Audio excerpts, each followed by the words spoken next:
ठीक है, स्टार्ट करते हैं।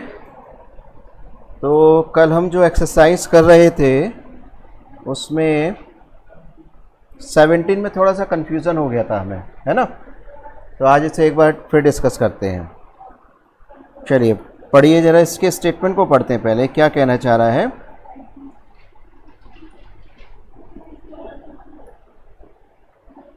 I is set of isosceles triangles and E is a set of equilateral triangles। तो equilateral triangles कौन से हैं? जिनकी तीनों साइड्स इक्वल हैं। पहले हम स्टेटमेंट को समझ लेते हैं, उसके बाद हम ऑप्शंस देखेंगे। तो E हमारा है सेट ऑफ इक्विलेटरल ट्राइंगल्स और I हमारा सेट है आइसोसेलेस ट्राइंगल्स का। तो इक्विलेटरल ट्राइंगल्स कौन से हो गए? जिनकी तीनों साइड्स इक्वल होंगी। आइसोसेलेस ट्राइंगल्स कौन से हैं? जिनकी दो साइड्स इक्वल होंगी। ठीक है। अब एक बात अगर हम ये कहें कि all equilateral triangles are isosceles triangle, तो क्या ये बात सही है? जो भी इक्विलेटरल ट्राइंगल्स हैं वो सभी आइसोसेलेस ट्राइंगल भी हैं। क्या ये बात सही है या नहीं? हमारे पास set E set of equilateral triangles है और set I set of isosceles triangles है। इक्विलेटरल ट्राइंगल्स कौन से होंगे?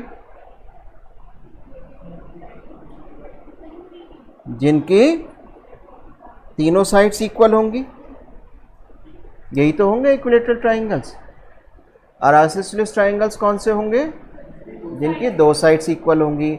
तो क्या हम ये कह दें कि all equilateral triangles are isosceles triangles? क्या ऐसा कहा जा सकता है? क्योंकि जो इक्विलेटरल ट्राइंगल्स हैं उसमें तीनों साइड्स इक्वल है, तो दो साइड्स भी तो इक्वल है, होगा या नहीं? तो जितने भी इक्विलेटरल ट्राइंगल्स होंगे वो सारे आइसोसेलेस भी होंगे। ठीक है। अब जरा ऑप्शंस पढ़िए तो अब कंफ्यूजन नहीं रहेगा। All equilateral triangles are isosceles triangles, तो अब ऑप्शन कौन सा सही रहेगा? बी। कंफ्यूजन तो नहीं हुआ? ठीक है, क्लियर हो गई बात। और हमने जो कल और क्वेश्चंस किए थे उसमें किसी भी क्वेश्चन में कोई कंफ्यूजन किसी को भी? सभी क्वेश्चंस हो गए थे। अब हम स्टार्ट करते हैं वेन डायग्राम से। यहाँ तक किसी को कोई दिक्कत? पक्का? कोई कंफ्यूजन? सभी डेफिनेशंस क्लियर हैं? यूनियन, इंटरसेक्शन, डिफरेंस, कॉम्प्लीमेंट, सभी ऑपरेशन जो हमने डिस्कस किए थे वो क्लियर हैं? जो हमने अभी तक डिस्कस करा वो आपने बुक से पढ़कर देखा है या नहीं? कोई भी टॉपिक, कोई भी पॉइंट ऐसा तो नहीं है जो हमने डिस्कस किया हो और बुक में ना हो, या बुक में हो और हमने डिस्कस ना कर पाए हो, रह गया हो? है ऐसा कोई टॉपिक? सब हो गया था? चलिए अब हम स्टार्ट करते हैं वेन डायग्राम से, फिर हम इस पे बेस कुछ क्वेश्चंस करेंगे। वेन डायग्राम क्या है? वेन डायग्राम जैसे हमने सेट को रिप्रेजेंट करने के लिए दो मेथड्स यूज़ किए थे, एक था रोस्टर फॉर्म और दूसरा था सेट बिल्डर फॉर्म, जो जनरली हम लोग यूज़ करते हैं। हम स्टेटमेंट फॉर्म भी यूज़ करते हैं। स्टेटमेंट में हमने लिखा था set A is set of vowels, लिखी थी ये बात। इसी तरह से जो वेन डायग्राम है, ये वेन डायग्राम सेट और उनके ऑपरेशंस का डायग्रामेटिक रिप्रेजेंटेशन है। हम डायग्राम की हेल्प से ये बता पाते हैं कि क्या सेट के अंदर कोई ऑपरेशन है या नहीं, और वो ऑपरेशन है तो वो किस तरह से यूज़ किया गया है, किस तरह से अप्लाई किया गया है। तो वेन डायग्राम को बनाने के लिए एक आपके पास, अब ये रेक्टेंगल या स्क्वायर कुछ भी हो सकता है, ये हमारा यूनिवर्सल सेट होगा। ठीक है। जैसे हम एक एग्जांपल ले लेते हैं। हमारे पास एक क्लास है, 12th स्टैंडर्ड के स्टूडेंट्स हैं। अब इस क्लास को हम यूनिवर्सल सेट कह दें, सारे एलिमेंट्स होंगे। अब यहाँ हमने दो सेट्स बना दिए, एक हमने बॉयज़ के लिए बना दिया और एक सेट जी के लिए बना दिया। तो गर्ल्स का सेट अलग होगा, बॉयज़ का अलग होगा, होंगे तो सब 12th के ही होंगे। तो ये हमारे पास जो यूनिवर्सल सेट है ये हमारी हो गई क्लास 12, इसमें सारे एलिमेंट्स आ गए। अब यहाँ पर जो बॉयज़ का सेट है उसके लिए हमने कुछ इस तरह से बना दिया, एक सर्कल ड्रॉ कर देते हैं, कभी कभी रेक्टेंगल बना देते हैं, कभी हम ट्रायंगल बना देते हैं, यानी कि शेप कुछ भी आप ले सकते हैं। वो मोस्टली हम जब यूज़ करते हैं तो सर्कल्स यूज़ करते हैं। ये बॉयज़ का सेट हो गया और ये गर्ल्स का हो गया। अब ज़रा एक चीज़ सोचिएगा, बहुत इम्पॉर्टेंट है। मैंने यहाँ पे बॉयज़ और गर्ल्स के दो सेट्स सर्कल से ड्रॉ कर दिए, कुछ गलती नज़र आ रही है यहाँ पर, सोच के देखिए इस चीज़ को। क्या? इंटरसेक्शन। आप कहोगे ये जो पोर्शन है ये दोनों में कॉमन है, क्या ऐसा पॉसिबल है? आप कहोगे पॉसिबल नहीं है। क्लियर है ये बात? तो हमने इंटरसेक्शन ऑपरेशन पढ़ा था, वही बात हम यहाँ पर इसको डायग्राम की हेल्प से भी देख रहे हैं। तो इसका मतलब हमने जो ये डायग्राम ड्रॉ करा ये गलत है। तो क्या सही है? ये हमारे पास यूनिवर्सल सेट है, ये सेट बॉयज़ का हो गया और ये सेट गर्ल्स का हो गया। क्या अब ये बात सही है? अब आप कहेंगे हाँ काफ़ी बात सही भी है, कहेंगे ना। लेकिन इसी काम को अगर थोड़ा सा इस तरह से भी कर दें तो ये मैंने बॉयज़ ले लिए या मैंने गर्ल्स ले ली, ये भी तो ठीक है, ये भी तो आपको वही इंफॉर्मेशन दे रहा है जो यहाँ से मिल रही है। लेकिन यहाँ इस वेन डायग्राम से एक चीज़ और भी आपको पता चल रही है कि कुछ एलिमेंट्स यहाँ पर भी हो सकते हैं दोनों से बाहर। क्या ऐसा हो सकता है? नहीं, थोड़ा मुश्किल हो रहा है। देखिए दोबारा समझिए इस चीज़ को। वेन डायग्राम बहुत सिंपल है, कोई मुश्किल नहीं होगी। आप बहुत ध्यान से सेट एस को देखिए, अभी हम इसे हटा देते हैं, और सेट बी और सी को देखिए। तो सेट एस हमारे पास क्या है? यूनिवर्सल सेट है। सेट बी और जी क्या है? सेट ऑफ बॉयज़ और सेट ऑफ गर्ल्स होगा, कोई दिक्कत नहीं है। लेकिन इन दोनों सेट्स के बाहर ये वाला पोर्शन जो है आपके पास, ये वाला, ये रीज़न जो आप देख रहे हैं, यहाँ भी तो कुछ एलिमेंट्स हो सकते हैं। हम कह सकते हैं ना कि दोनों सेट से बाहर भी कुछ एलिमेंट्स हैं, ये भी तो इन्फॉर्मेशन हमें मिल रही है। नहीं, थोड़ा सा भी मुश्किल लग रहा है, और सिंपल कर देते हैं। हम एक न्यूमेरिकल एग्जाम्पल से इसे डिस्कस कर लेते हैं, अगर कहीं भी कोई मुश्किल है तो। मान लीजिए हमारे पास एक सेट एस है, 1 2 3 अप टू 10 ऑब्जर्वेशन से 10 एलिमेंट्स। हमने सेट ए एक लिया और इसके एलिमेंट्स हम ले लेते हैं 1 3 5 9। एक सेट हम बी लेते हैं 2 4। ठीक है, कोई दिक्कत है? अब हम इसके लिए वेन डायग्राम ड्रॉ करते हैं। ये आपके पास यूनिवर्सल सेट आ गया। ठीक है, हमारे पास दो सेट्स हैं, सेट ए और सेट बी। तो हम सेट ए ये ड्रॉ कर दें और एक सेट बी भी है। अब जरा चेक कीजिए क्या ए और बी में कोई एलिमेंट कॉमन है? नहीं है। तो हम सेट बी को इस तरह से ड्रॉ कर दें। अब सेट ए में कौन कौन से एलिमेंट्स हैं? 1 3 5 9। सेट बी में कौन से एलिमेंट? सेट ए में ये एलिमेंट्स आ गए। अब सेट बी में एलिमेंट्स 2 4। अब जरा यूनिवर्सल सेट को ध्यान से देखो और ये पता करो क्या कोई और भी एलिमेंट है जो सेट एस में हो लेकिन इन दोनों सेट्स में ना हो। कौन कौन से एलिमेंट्स होंगे? 6, कहीं भी लिख दीजिए, सेट के बाहर हैं। अब क्या बात आप जो कह रहे हैं पूरी बात सही हो गई, जितने एलिमेंट थे सारे सेट एस में जितने भी एलिमेंट थे वो सारे एलिमेंट्स हमारे पास आ गए। सेट ए में जो एलिमेंट्स हैं वो भी हमारे पास हैं, सेट बी के एलिमेंट्स भी हैं। अब सेट ए के जो एलिमेंट्स हैं वो एस में भी है, ठीक है। तो यहाँ पर आपके पास 3 रीजन्स बन रहे हैं, ध्यान से देखिएगा। एक रीजन ये है या नहीं? एक आपके पास ये रीजन आ रहा है और एक इन दोनों से बाहर है। 3 रीजन्स बन गए। क्लियर हो गई बात? अब अगर हमारे पास एलिमेंट्स ना हो, हमने कहा हमारे पास सेट एस है, यूनिवर्सल सेट है, एक सेट ए है, दूसरा सेट बी है, और ए और बी डिसजॉइंट नहीं है। डिसजॉइंट वर्ड याद आ रहा है, हमने कल डिस्कस किया था। क्या होते हैं डिसजॉइंट सेट्स? जिनका इंटरसेक्शन नल सेट होता है।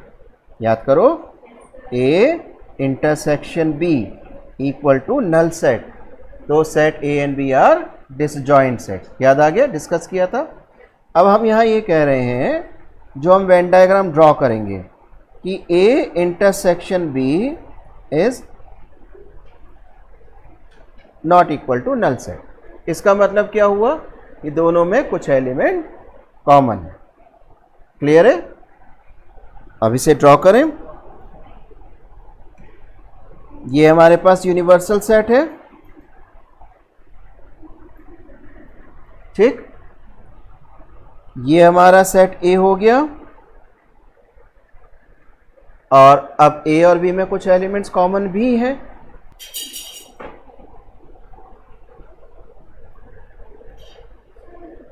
चेक कीजिए। अब सेट ए है, सेट बी है, अब ए इंटरसेक्शन भी नल सेट, यानी कि कुछ एलिमेंट्स कॉमन भी है। तो कुछ एलिमेंट्स आपके पास यहाँ पर कॉमन आ जाएंगे इस पोर्शन में, इस रीजन में, ठीक है। ये बात क्लियर हो गई आप सबको? यहाँ तक कोई कंफ्यूजन तो नहीं है? अब हमारा जो ये वेन डायग्राम है ये 4 रीजन्स में डिवाइड हुआ है। अब इसे ध्यान से समझिएगा। हम बहुत डिटेल में डिस्कस नहीं करेंगे, मगर बेसिक ज़रूर पता होना चाहिए। बहुत ध्यान से देखिएगा अब इसको। एक रीज़न ये है,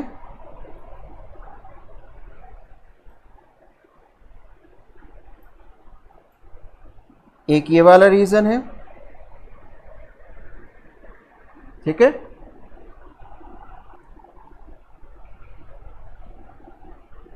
एक ये रीज़न है, और इनके बाहर है या नहीं? ये वाला रीजन है। ये रीजन 4 रीजन्स में डिवाइड हो गया।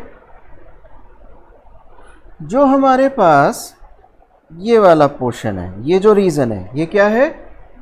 ए इंटरसेक्शन बी, ठीक। जो ये रीजन है ये क्या है? ओनली ए। और ओनली ए को हमने डिफरेंस से डिनोट किया था, याद आ रहा है? ए डिफरेंस बी आ गया याद? कल डिस्कस किया था डिफरेंस ऑफ 2 सेट्स, ठीक है। ये रीजन क्या बना? बी डिफरेंस ए, यानी कि ओनली बी। इनको ध्यान रखिएगा, ये जो वर्ड्स हम यूज़ कर रहे हैं ओनली ए, ओनली बी, ये आगे जब हम क्वेश्चंस करेंगे तो वहाँ यूज़ होंगे, और ये वेन डायग्राम हमारी वहाँ बहुत हेल्प करेगा। तो इसको बहुत ध्यान से समझिएगा, ठीक है। ध्यान रखिएगा। अब अगर हम इन दोनों सेट्स को लें, ए और बी दोनों को, तो ये क्या बनेगा? ए यूनियन बी बनेगा, कंबाइंड बनेगा या नहीं? सोचो इसको, ऐसा होगा या नहीं? अगर हम इन दोनों सेट्स को लें, ए और बी दोनों को, तो ए यूनियन बी बनेगा, कंबाइन अगर हम कर दें बनेगा। और ये जो आउटर रीजन है, अब ये क्या बना? हमने एक ऑपरेशन पढ़ा था complement, complement of a set. Complement of a set में क्या था? यूनिवर्सल सेट से गिवन सेट के एलिमेंट्स को हटा दीजिए, बाकी जो बचा वो कॉम्प्लीमेंट होगा। तो अब ये जो पोर्शन है, ये जो आपका आउटर रीजन है ए और बी के बाहर का, ये क्या हो गया? ए यूनियन बी कॉम्प्लीमेंट होगा या नहीं? या हम इसे ऐसे कह देते हैं, नाइदर ए नॉर बी। भाई ना तो ए है ना वो बी है, जो हमारे पास एलिमेंट्स आएंगे वो ना तो ए में है ना वो एलिमेंट्स बी में है, दोनों सेट से बाहर है। ठीक है, ये बात याद रखेंगे सभी, कोई कंफ्यूजन तो नहीं होगा? पक्का? ठीक है, तो अब हम एक काम करते हैं, यहाँ हम एक रिजल्ट और निकाल लेते हैं, फिर हम क्वेश्चंस करते हैं। ठीक है, ध्यान से देखिएगा। कार्डिनल नंबर याद है? Cardinal number of a set,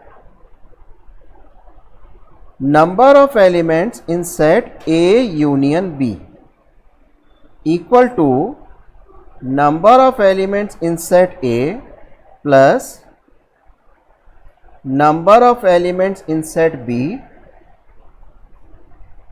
minus number of elements in set A intersection B. अब आप इसे चेक भी कर सकते हैं। सेट ए के एलिमेंट्स, ठीक है, ध्यान से देखिएगा, सेट ए के एलिमेंट्स कौन कौन से एलिमेंट्स आ जाएंगे? ये सारे एलिमेंट्स आ जाएंगे।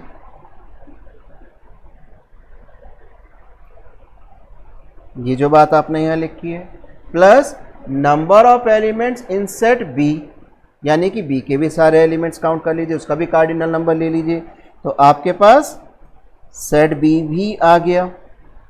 लेकिन एक चीज ध्यान दीजिए, जो कॉमन पार्ट था वो 2 बार काउंट हो गया है ना, 2 बार काउंट हो गया ना, तो ये तो गलत है, एक ही बार काउंट होना चाहिए था, तो इसलिए हमने यहां पर इसको सब्ट्रैक्ट किया है। ये बात याद रखेंगे।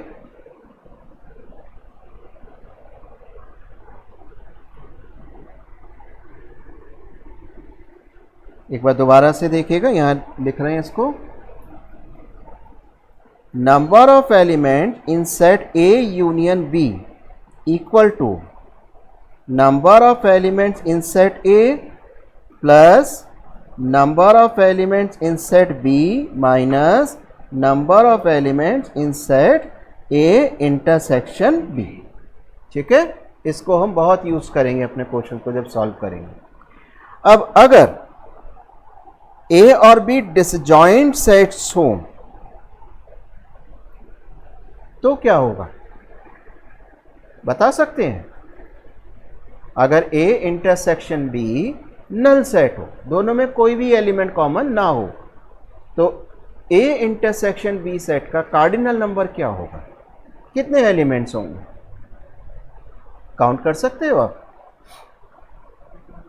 अगर ए और बी डिसजॉइंट सेट्स हैं तो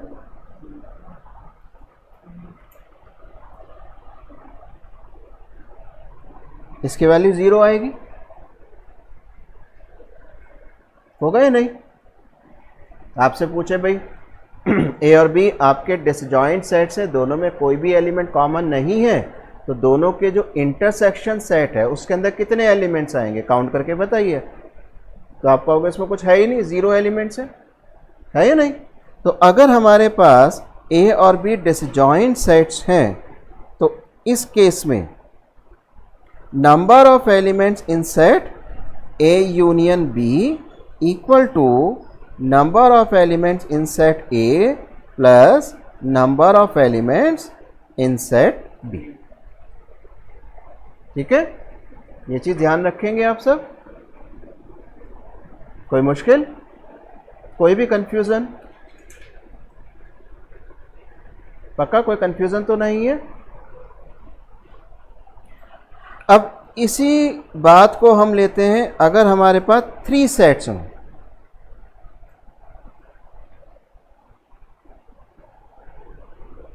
set A, set B and set C, तो n A union B union C क्या होगा? ए के एलिमेंट्स काउंट कर लीजिए, बी के काउंट कर लीजिए, सी के काउंट कर लीजिए, यही तो करोगे। लेकिन अब एक चीज़ ध्यान दीजिए, जो ए के काउंट करोगे तो उसमें कुछ एलिमेंट्स बी के भी होंगे और सी के भी होंगे, है या नहीं? जब बी के काउंट करोगे उसके साथ भी ऐसा ही होगा, कुछ एलिमेंट्स ए के भी आएंगे, कुछ सी के भी आएंगे। इसी तरह से जब सी के एलिमेंट्स काउंट करोगे तो कुछ एलिमेंट्स ए के होंगे, कुछ बी के, यानी कि डबलिंग हो जाएगी, 2 बार काउंट होंगे। तो हमें क्या करना पड़ेगा? उनको माइनस करना पड़ेगा। अब जब हम माइनस करेंगे तो ये जो तीनों में है ये वाला पोर्शन, ये तो खत्म हो जाएगा, होगा ही नहीं, तो इसे फिर हमें ऐड करना पड़ेगा। तो हमारे पास n A union B union C आएगा, n A plus n B plus n C. अब वही जो अभी हमने बात की, तीनों को ऐड कर दीजिए। अब जो डबलिंग थी उन्हें हटा दीजिए, तो minus n A intersection B union नहीं, कॉमन पार्ट को हटाया जाएगा, minus n A intersection C minus n B intersection C, अब plus n A intersection B intersection C. ये वाला रीजन कौन सा है? जो तीनों में है। क्लियर? कंफ्यूजन तो नहीं है इसमें किसी भी तरीके का? बताओ, सभी लोगों को क्लियर हो गया ना ये? पक्का? गुड। कम्युनिकेट करते रहा करो, बोरिंग सा हो जाता है अगर आप नहीं बोलोगे तो। थोड़ा बोलते रहा करो, पूछते रहा करो। एक्सरसाइज 7C ओपन कर लीजिए, क्वेश्चन नंबर 9 पढ़िए, क्योंकि ये इसमें क्वेश्चंस मिक्स हो रहे हैं, तो पहले हम जो टॉपिक कर रहे हैं उसी पर बेस डिस्कस करेंगे, उसी पर बेस क्वेश्चंस करेंगे। ठीक है, पढ़िए question number 9। A has 32 elements, B has 42 elements and A union B has 62 elements. The number of elements in set A intersection B. तो इजी है, कर सकते हैं। देखिए, A has 32 elements, तो number of elements in set A 32, B has 42 elements, ठीक है। A union B has 62 elements,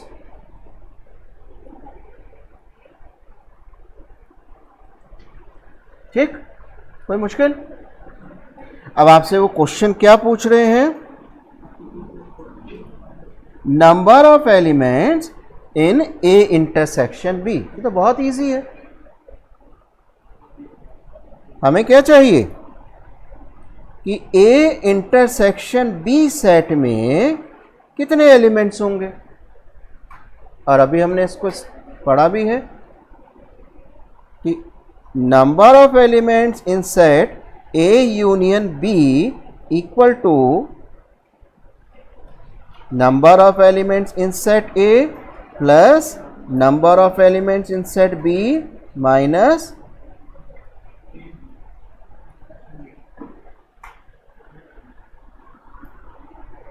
था अभी हमने। अब हमारे को चाहिए क्या? Number of elements in set A intersection B. ये तो बहुत सिंपल सा क्वेश्चन हो गया, बहुत सिंपल सा, इसका सॉल्यूशन भी है। तो ए यूनियन बी 62,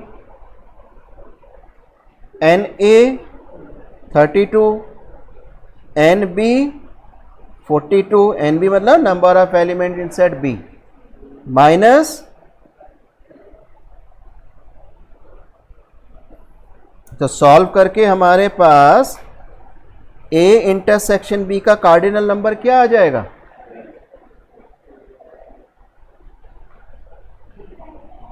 क्या आएगा बताओ? 12। चेक करो ऑप्शन कौन सा है? ए। चेक कर लीजिए, ठीक है। कोई कंफ्यूजन इसमें? Question number 10, in A group of 20 children 8 drink tea but not coffee. Language बहुत ध्यान से समझिएगा यहां पर। 8 drink tea but not coffee and 13 like T. The number of children drinking coffee but not T. Language clear हो गई? थोड़ी बहुत क्लियर हुई?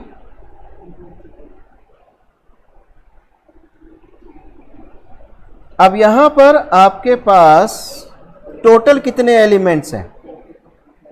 हम इसके लिए एक काम करते हैं, वेन डायग्राम ड्रॉ कर लेते हैं, ठीक है, थोड़ा इजी रहेगा। तो हम इसके लिए एक वेन डायग्राम ड्रॉ कर लेते हैं छोटा सा, इससे हमारे को सभी क्वेश्चंस के आंसर्स मिल जाएंगे। तो ये हमारे पास यूनिवर्सल सेट है और इसमें 20 एलिमेंट्स हैं, group of 20 children. 8 drink tea but not coffee, इसका मतलब इनको हमने 2 सेट्स में लिया है, एक टी के सेट में और एक कॉफी के सेट में। तो ये हमने टी के लिए बना दिया और इसको हमने कॉफी के लिए बना दिया, ठीक है। अब आपसे ये कह रहे हैं 20 चिल्ड्रन है, तो पूरे यूनिवर्सल सेट में 20 एलिमेंट्स हो गए। अब इस लैंग्वेज को ध्यान से पढ़िए और समझिए। 8 drink tea but not coffee, इसका मतलब क्या हुआ? Only T. याद आ रहा है? अभी हमने ओनली ड्रॉ किया था, ओनली ए, ओनली बी, याद आ रहा है? तो यहां पर क्या कह रहे हैं? 8 drink tea but not coffee. तो वो टी लाइक करते हैं, कॉफी लाइक नहीं करते, इसका मतलब ओनली टी। अब ओनली टी वाला पार्ट कौन सा हो गया? ये वाला पोर्शन आएगा, ये वाला रीजन आएगा। कितने एलिमेंट्स हैं? 8। अब आगे क्या कहते हैं? 13 लाइक टी। इसका क्या मतलब हुआ कि जो 13 चिल्ड्रन हैं वो टी लाइक करते हैं और उनमें से कुछ कॉफ़ी भी लाइक करते हैं। यही तो कहने का मतलब हुआ। भाई मुझे चाय पसंद है, तो मैंने ये तो नहीं कहा मुझे कॉफ़ी पसंद नहीं है।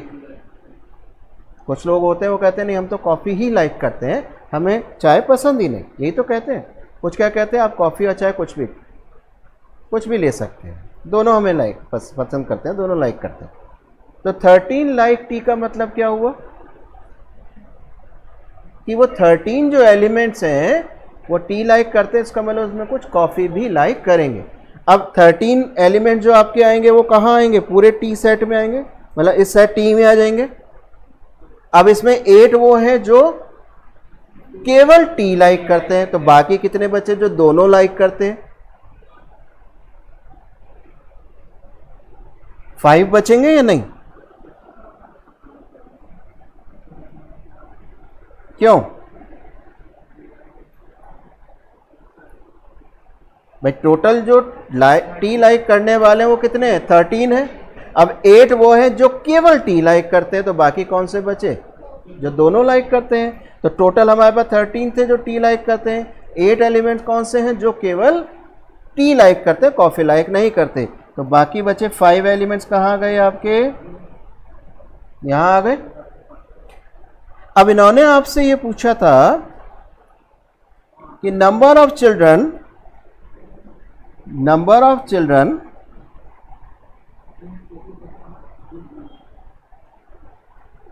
Drinking coffee but not T, यानी कि ओनली कॉफी। ये तो बड़ा आसान सा हो गया। टोटल कितने एलिमेंट्स हैं? 8 + 5 कितने हो गए? 13। बाकी कितने बचे? और 7 कहाँ आ गए?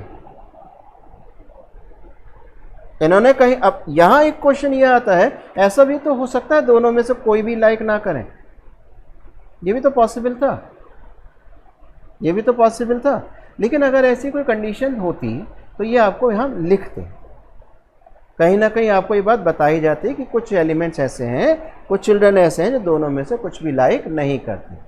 तो ऐसी कोई इन्फॉर्मेशन हमारे पास नहीं है, तो हम मान के चल रहे हैं कि हमारे पास जितने भी एलिमेंट्स हैं, जो हमारे 20 चिल्ड्रन हैं, वो दोनों में से एक या दोनों ड्रिंक लाइक करते हैं। At least one of these two drinks like.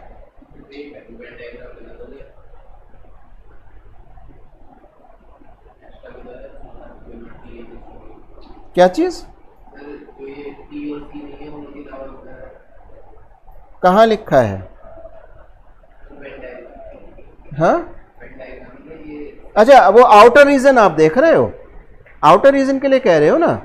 हाँ, तो हम कह रहे हैं वहाँ कोई एलिमेंट नहीं है। मैं आपकी बात समझ गया। ये जो रीजन हम देख रहे हैं इसके बारे में आप बता रहे हो, तो हम कह रहे हैं यहाँ कोई एलिमेंट नहीं है, खाली है। हमारे जितने भी एलिमेंट्स हैं वो दोनों इसी सेट में आ गए, ए और बी में, मतलब टी और सी में ही आ गए। ठीक है ये बात? अगर हम जब भी जनरली बनाते हैं ना वेन डायग्राम को, तो हम इसी तरह से बनाते हैं। अगर एलिमेंट्स होंगे तो एलिमेंट्स लिख देंगे, नहीं होंगे तो उसे ब्लैंक छोड़ देंगे, एम्प्टी रहेगा फिर वो। ठीक है? तो आपका क्वेश्चन अच्छा था। अब हमसे अगर कोई ये क्वेश्चन पूछे, भाई कितने ऐसे चिल्ड्रन हैं जो दोनों लाइक नहीं करते, तो क्या बताओगे? अब आप वेन डायग्राम को देख सकते हो, भाई उसमें कोई एलिमेंट इन दोनों सेट से बाहर नहीं है। तो इसका मतलब कोई भी चिल्ड्रन ऐसा नहीं है जो दोनों ड्रिंक लाइक नहीं करता। ठीक है? क्लियर हो गई बात? क्या हुआ इसका आंसर? बी 7। ठीक है? हाँ, बोलो बेटा, कोई कंफ्यूजन तो नहीं है अब आपको? अब नेक्स्ट क्वेश्चन पढ़िए, क्वेश्चन 11। ये तो बड़ा आसान है क्वेश्चन है। The number of subsets of set, the number of subset of the sets of the set 6, 8, 11। तो सेट में कितने एलिमेंट्स हैं? तो नंबर ऑफ पॉसिबल सबसेट्स पूछ रहे हैं, वो आपसे कितने हो जाएंगे? 2 पावर 3, 8 हो जाएंगे। ऑप्शन चेक कीजिए कौन सा सही है। C, very good. Next question 12। Equal sets याद है?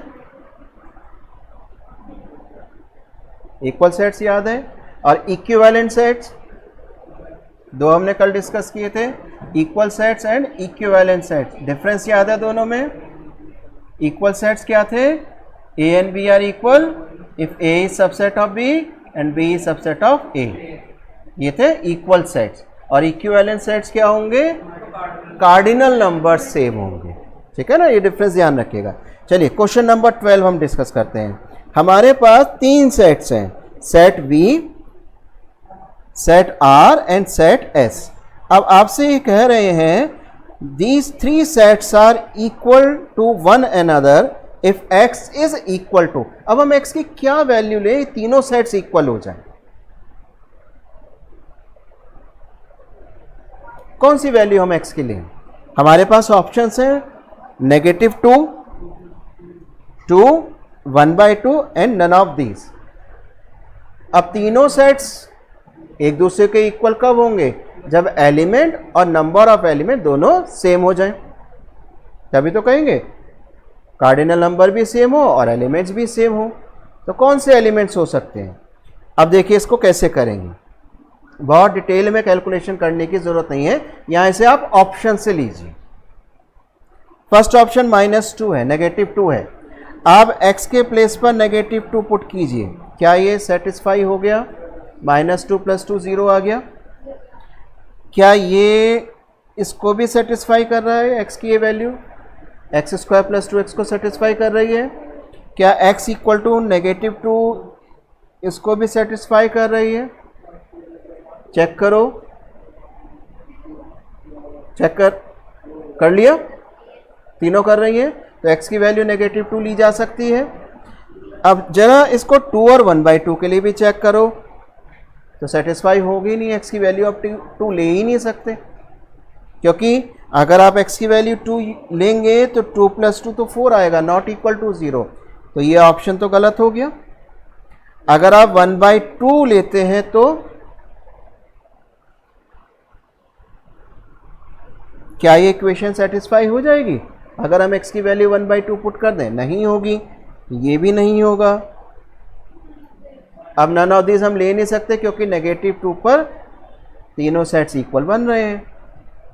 ठीक है, तो अगर हम x की वैल्यू को -2 पुट करें, सेटिस्फाई, सेटिस्फाई, और ये भी सेटिस्फाई। ठीक है, तो x की वैल्यू क्या लेनी चाहिए हमारे को? -2। तो कौन सा ऑप्शन सही है? ए। नेक्स्ट क्वेश्चन पढ़िए 13। If the universal set x is a positive integer less than 25, ए और बी दो सेट्स दिए गए हैं, तो इनमें से कौन सा ऑप्शन सही होगा? बता सकते हैं? क्वेश्चन नंबर 13 में आपके पास सेट ई है, यूनिवर्सल सेट है, सेट ए और बी दो सेट्स दिए हुए हैं, और आपसे ये जानना चाहते हैं इनमें से कौन सा ऑप्शन सही है। Option A. ओके, और कोई? देखिए ध्यान से,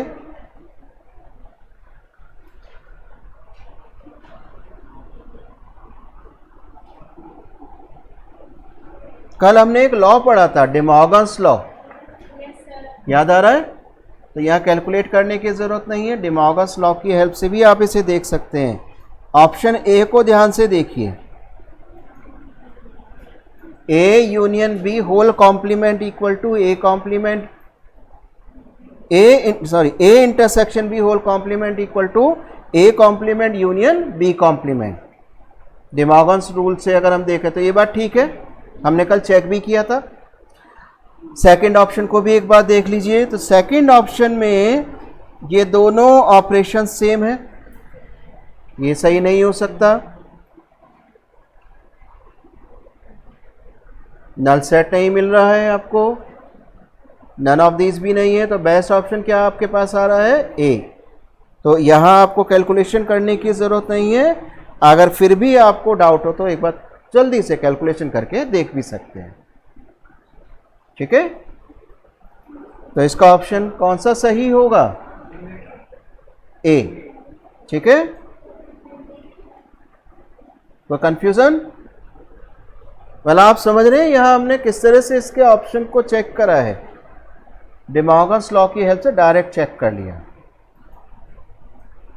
अब नेक्स्ट क्वेश्चन, अच्छा ये हमारा आगे का टॉपिक है, इससे भी हम यहां रोक देते हैं।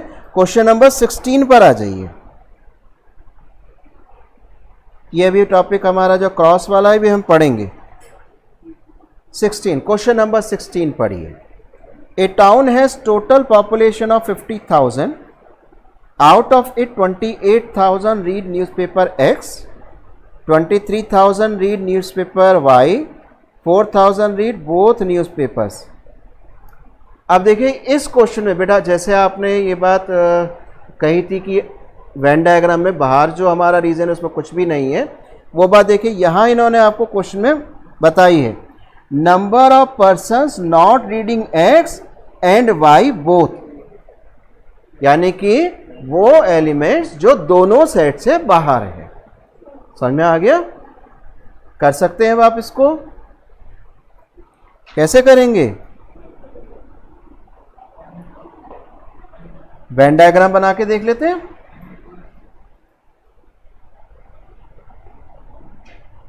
ये हमारा यूनिवर्सल सेट हो गया। अब हमारे पास दो न्यूज़पेपर्स हैं, एक को हमने x कहा है, दूसरे को y। x y, ठीक है। टोटल जो पॉपुलेशन है वो है 50,000,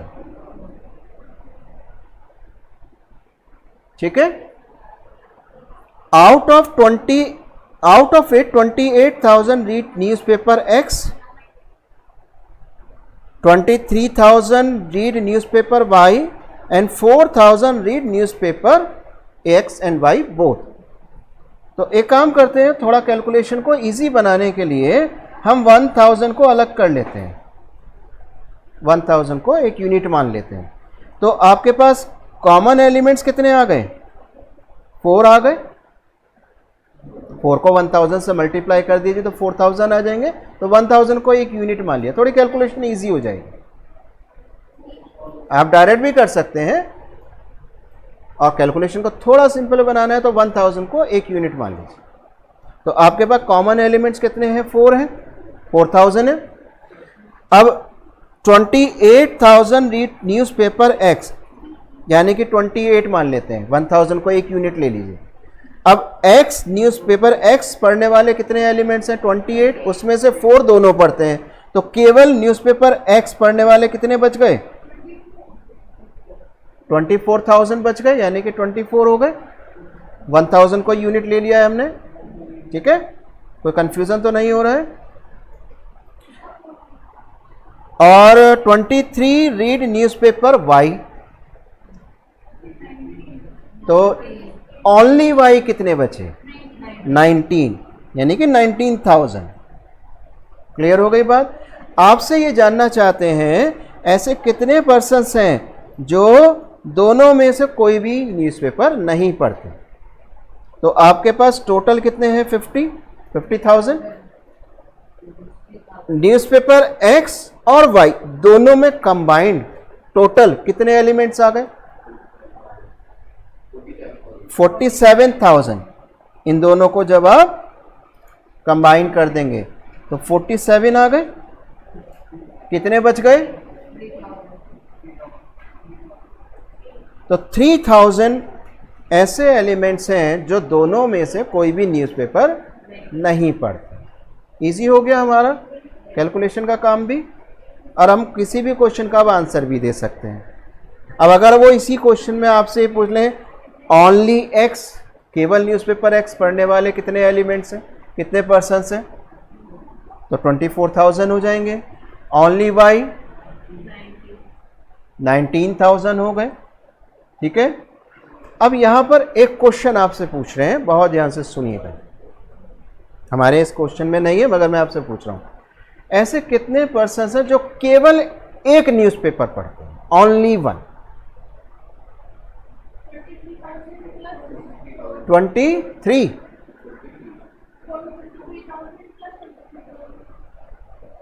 ऐसे कितने एलिमेंट्स हैं जो केवल एक न्यूज़पेपर पढ़ते हैं? भला या तो ये केवल X पढ़ते हैं या केवल Y, ओनली X और ओनली Y। तो चलिए देख लेते हैं। ओनली X 24 है, ओनली Y 19 है, तो टोटल कितने हो गए? ये 43 ऐसे पर्सन्स हैं जो केवल एक ही न्यूज़पेपर पढ़ते हैं। एक का मतलब ये नहीं केवल X या केवल Y, या तो वो X पढ़ रहे हैं न्यूज़पेपर X या न्यूज़पेपर Y पढ़ रहे हैं, दोनों नहीं पढ़ते। ये बात क्लियर हो गई आपको? इसी वेन डायग्राम से हम और भी क्वेश्चंस के आंसर इजीली दे सकते हैं। कोई कंफ्यूजन तो नहीं हो रहा है आप लोगों को? इजी है? ओके। क्वेश्चन नंबर 17 पढ़िए ध्यान से और देखिए क्या इसका आंसर होना चाहिए। क्वेश्चन नंबर 17, ए और बी दो सेट्स है, a cardinal number of A difference B हमें चाहिए। क्या होना चाहिए? ए डिफरेंस बी कैसे निकालेंगे, याद है?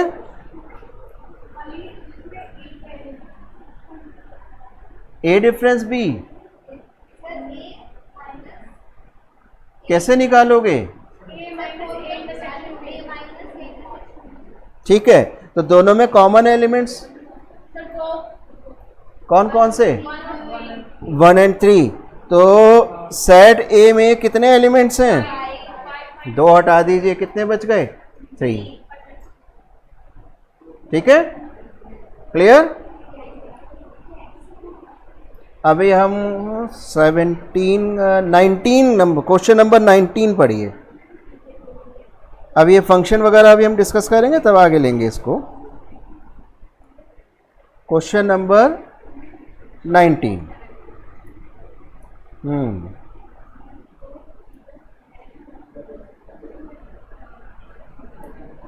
देखिए, पढ़िए इस क्वेश्चन को और समझिए।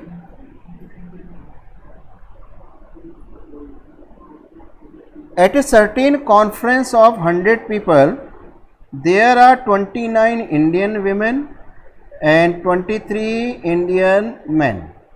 Out of these Indian people, 4 are doctors and 24 are either men or doctors.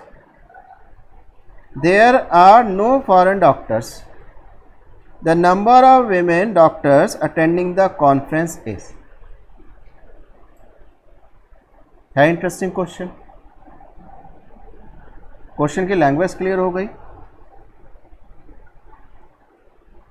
नहीं, एक कॉन्फ्रेंस है, उसमें टोटल 100 पीपल हैं, उनमें से 29 इंडियन वीमेन है और 23 इंडियन मैन है। तो टोटल इंडियंस कितने हो गए?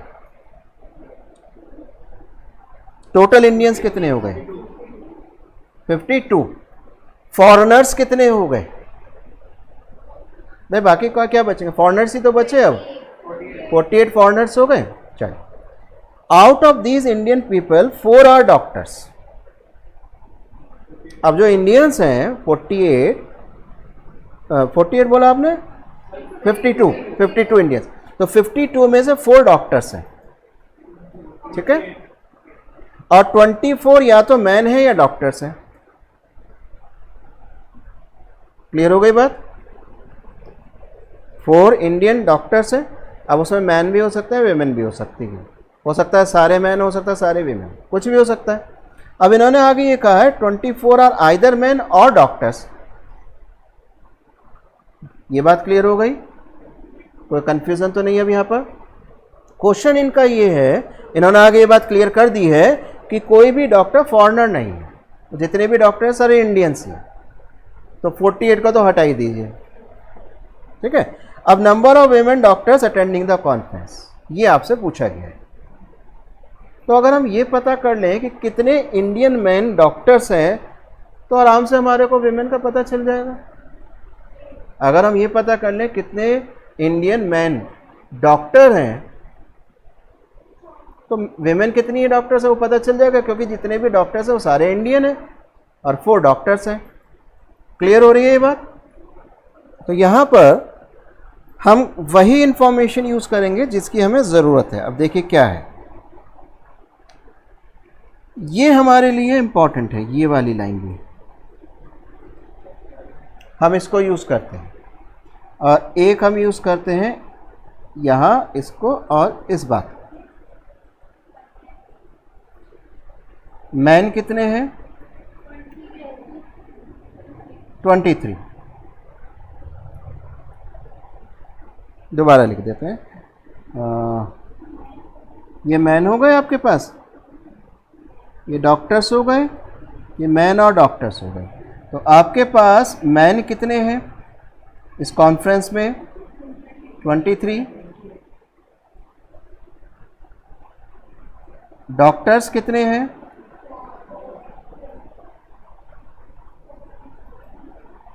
अब इन्होंने कहा है आइदर मैन और डॉक्टर्स, तो आइदर और के लिए यूज करते हैं हम यूनियन, एंड के लिए हम यूज करेंगे इंटरसेक्शन, ठीक है। तो मैन यूनियन डॉक्टर, ये कितने हैं आपके पास? 24, ठीक है। तो हम ये जानना चाहते हैं कितने मैन और डॉक्टर दोनों हैं, मैन एंड डॉक्टर दोनों हमें चाहिए, मैन डॉक्टर दोनों हो। तो हमें क्या चाहिए, M इंटरसेक्शन D निकाल सकते हैं। अभी हमने फॉर्मूला पढ़ा भी था।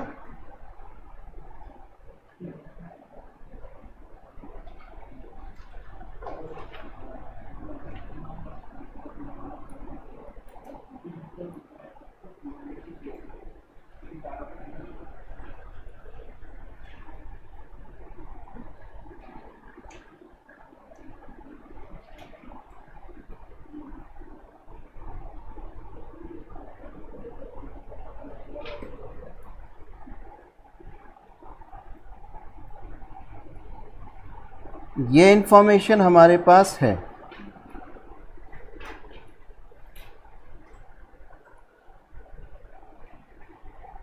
ठीक है, अब इसकी हेल्प से हम इंटरसेक्शन निकालेंगे। फॉर्मूला तो याद है, करो आप लोग कैलकुलेशन।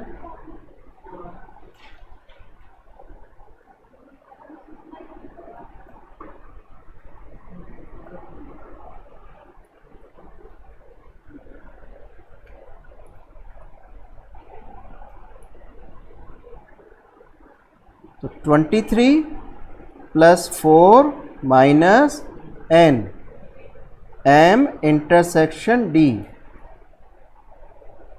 तो ये हमारे पास 3 आ गई वैल्यू। इसका मतलब क्या हुआ, 3 मैन डॉक्टर्स हैं और टोटल डॉक्टर्स कितने हैं, कितने बच गए, और जितने भी डॉक्टर्स हैं वो सारे इंडियन हैं। तो कितनी विमेन डॉक्टर्स हैं, एक ही वुमेन डॉक्टर। क्लियर हो गया, क्लियर हो गया। ऑप्शन चेक करो, बोलो।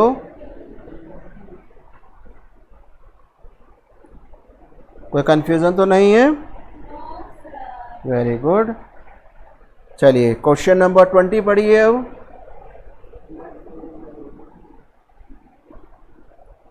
सेट ए, दो एलिमेंट्स हैं A and B. Set of subsets of A is called power set of A denoted by P A. ये हम पहले पढ़ चुके हैं।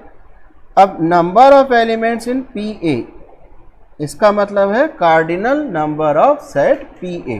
पावर सेट में कितने एलिमेंट्स होंगे, तो इजी है, कितने होंगे, 4 होंगे। भाई कितने पॉसिबल सबसेट्स होंगे, 2 पावर 2 4 होंगे। ठीक है, क्वेश्चन नंबर 21 पढ़िए। Out of 2000 employees in an office, 48% preferred coffee, 54% like tea, 64% use to smoke. अब यहां पर 3 सेट्स आ रहे हैं। ठीक है, एक सेट होगा कॉफी के लिए, एक सेट है टी के लिए और एक smoke. Out of 28% use C and T, coffee and tea, 32% T and S. तो आप एक काम कीजिए, इनको परसेंटेज से हटाकर नंबर्स निकाल लीजिए। दूसरा तरीका है 100 को बेस लेके कैलकुलेशन करके बाद में उसको 2000 पर अप्लाई कर दीजिए। 100 मान के कर लीजिए, बाद में 2000 पर आप उसको अप्लाई कर दीजिए 2000 लेकर।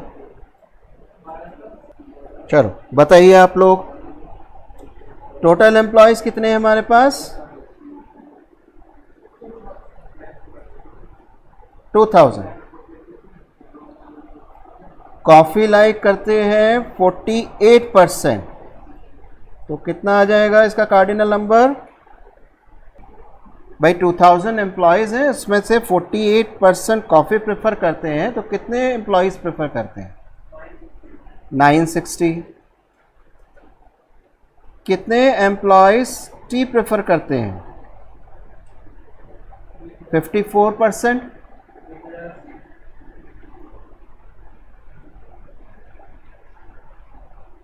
कितने स्मोकर हैं, हमसे कहा है 64%। Out of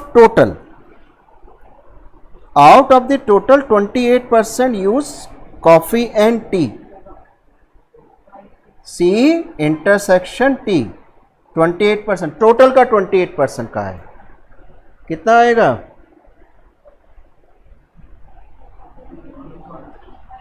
560।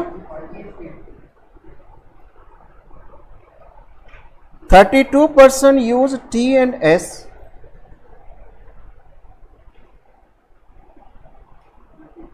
कितना आएगा?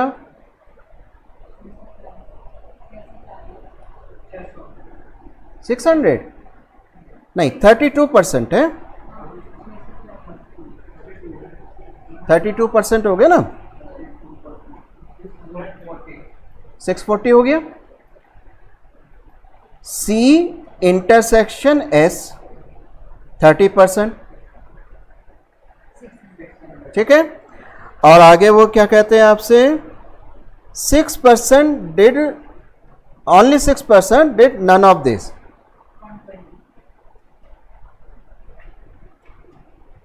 सिक्स % ऐसे हैं जो इनमें से कुछ भी लाइक नहीं करते।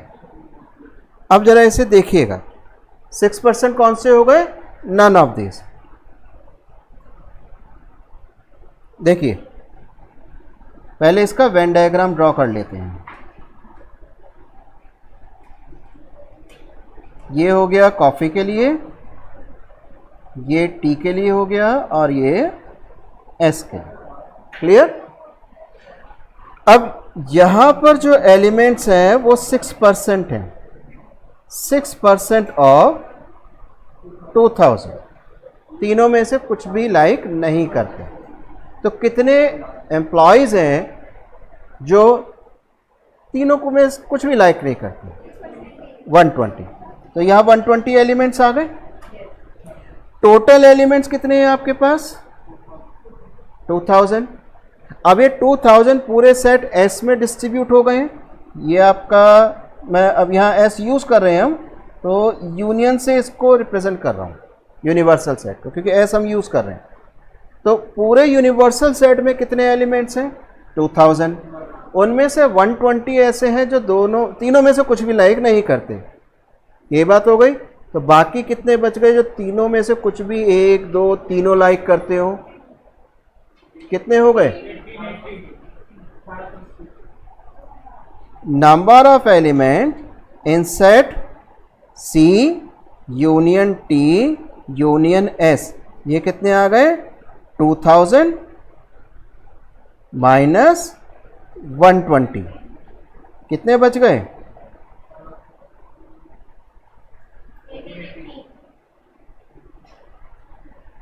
ठीक है। अब आप इसे डिस्ट्रीब्यूट कर दीजिए। हमसे वो क्या पूछ रहे हैं कि तीनों लाइक करने वाले कितने एलिमेंट्स होंगे, कितने एम्प्लॉयज होंगे, यही तो पूछा है आपसे। चेक कीजिए। अब कॉफी लाइक करने वाले कितने हैं? 960 हैं। कॉफी लाइक करने वाले कितने हैं? 960 हैं। ठीक है। अब कॉमन पार्ट से आगे चलिए। देखिए तरीका क्या है, मान लीजिए मैंने इसको x मान लिया, x मान लें हम। कितने एलिमेंट्स कॉमन है तीनों में? हाँ 360। आंसर चेक करो। समझ में आ रहा है मेथड क्या करना है? आप इसे x मान लीजिए। अब यहां से C एंड T दोनों कितने हैं? 560 है। तो ये पार्ट कितना बचेगा? 560 माइनस x बचेगा। नहीं यार, देखो हमारे से क्वेश्चन उन्होंने क्या पूछा है कि तीनों लाइक करने वाले कितने, हमने x मान लिया। तो हम बहुत सिंपल सा एक कॉन्सेप्ट लेके चल रहे हैं। देखो हमें करना क्या है, आप अपने मेथड से कर सकते हो, डायरेक्ट भी कर सकते हो। हमने कॉमन जितने भी तीनों में जितने भी एलिमेंट्स हैं उन्हें हमने x मान लिया। अब हम सबके अलग अलग एलिमेंट्स काउंट कर लेते हैं। उनका टोटल 1880 है इक्वल रख देंगे, x के लिए सॉल्व कर लेंगे, प्रॉब्लम सॉल्व हो जाएगी। ये काम आप डायरेक्ट कर लीजिए अगर आप डायरेक्ट कर सकते हैं, क्योंकि कॉम्पिटिटिव एग्ज़ाम है, बहुत ज़्यादा डिटेल में जाने की ज़रूरत नहीं है, आप डायरेक्ट भी कर सकते हैं। तो हमने क्या करा, इसे x मान लिया, तो ये कितना बच गया, 560 माइनस एक्स आ जाएगा। ठीक है, ये पार्ट कितना हो जाएगा, c और s का कॉमन पार्ट देख लीजिए, 600 है, 600 माइनस एक्स हो जाएगा। ये कितना आ जाएगा,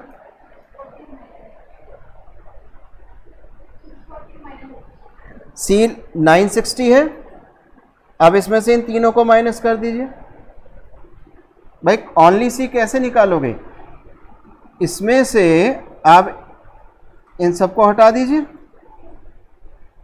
तो ओनली c बचेगा, होगा या नहीं। ऐसे ही आपके पास ओनली t आ जाएगा, ओनली s आ जाएगा। इन सबका टोटल 1880 के इक्वल होना चाहिए। ठीक है, चलो और इजी कर देता हूं, कंफ्यूज मत हो।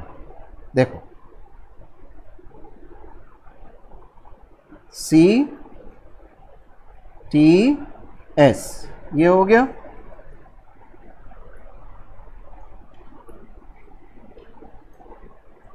छोड़िए और इजी कर लेते हैं अपने काम को। यहां तक ठीक है।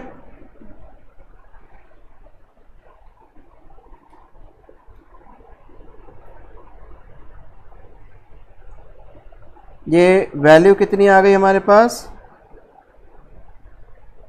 ठीक है, यहां तक कोई मुश्किल तो नहीं है। अभी हमने एक रिजल्ट पढ़ा था 3 सेट्स के लिए। आपको दोनों अप्रोचेस यूज करनी पड़ सकती है, ध्यान रखिएगा, ऐसा नहीं एक ही अप्रोच से काम करेंगे आप। हमने x मान के करा, वो भी हमारा एक मेथड है, उससे भी हम कर सकते हैं, और एक मेथड ये भी है। दोनों आपको ध्यान रखना है, कहीं एक मेथड भी वर्क करेगा, कहीं दूसरा। अब यहाँ पर आपके पास तीनों सेट्स में टोटल एलिमेंट्स आपके पास है 1880। तो अब हम यहाँ पर, याद है इसका फॉर्मूला क्या था, रूल क्या था,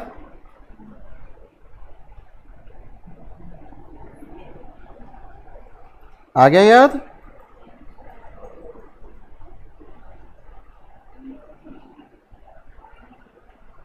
कैलकुलेशन दोनों में होगी, ये मत सोचिएगा बिना कैलकुलेट किए आप इसका आंसर बता पाएंगे।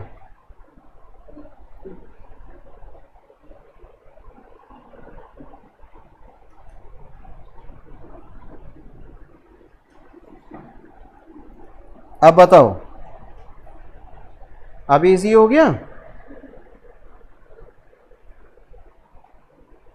सारी वैल्यूज है हमारे पास, और हमसे वो केवल इसकी बात कर रहे हैं कि कॉमन एलिमेंट बता दीजिए तीनों में है, तो आराम से हम बता सकते हैं। तो हम x लेके भी कर सकते हैं, थोड़ा सा मुश्किल हो सकता है उसको कैलकुलेशन, ये इजी हो जाएगा, डायरेक्ट फॉर्मूले से हो जाएगा। करके देखो और चेक करो क्या रिजल्ट आता है। कौन सा क्वेश्चन नंबर था ये, 21। क्वेश्चन नंबर क्या था, 21। चलो बाकी लोग 22 पढ़ें। बेटा कर लिया कैलकुलेशन इसकी, हो गई, क्या आंसर आया, 360। क्या आंसर है, 360। अब इजी हो गया, आराम से समझ में आ गया। चलो आप इस मेथड से कर लीजिए। Question number 22। अब बता सकते हैं 22 में आपसे पूछा है number of employees having T and S but not C. अब यहाँ पर जो अभी हम x मान के कर रहे थे कैलकुलेशन, अब आपको वेन डायग्राम में करनी पड़ेगी। इजी है, आराम से कर लेंगे आप। 960 आई है ना वैल्यू, तो वेन डायग्राम को थोड़ा सा बड़ा बना लेते हैं।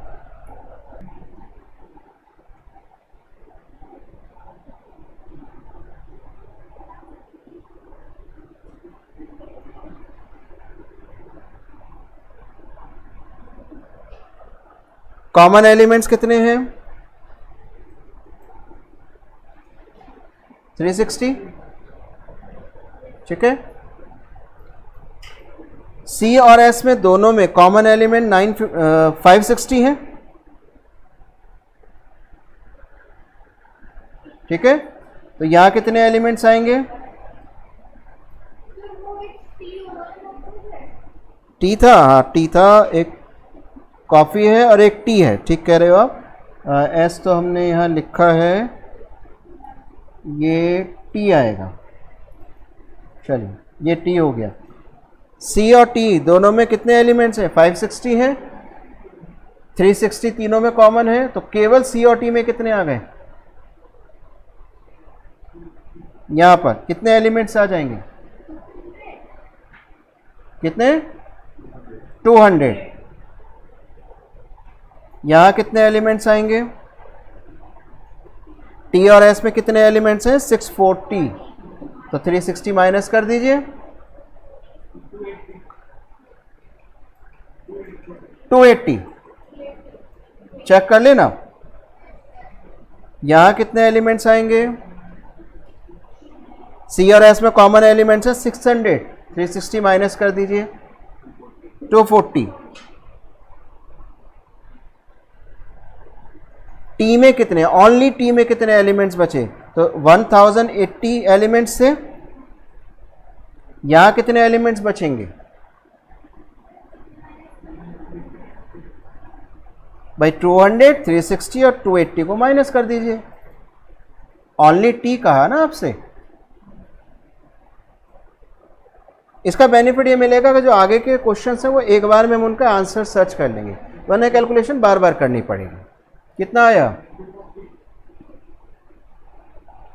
चेक कर लेना, मैं कैलकुलेशन नहीं कर रहा हूं, ठीक है। हाँ, ओनली सी, अब 960 एलिमेंट्स हैं, 200, 360, 240 माइनस कर दीजिए, कितने बचे हैं?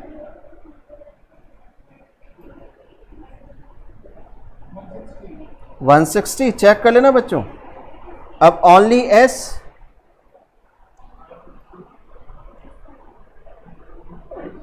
यहाँ एक काम कीजिए, इसको मैं हटा ही देता हूँ, ये एस से कंफ्यूजन ना हो, इसे यू मान लीजिए।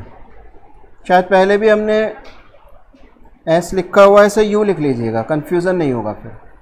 ये 2000 है, तो क्या ऐसे इन्होंने यूज़ करा है। खैर, अब एस में कितने एलिमेंट्स आ जाएंगे?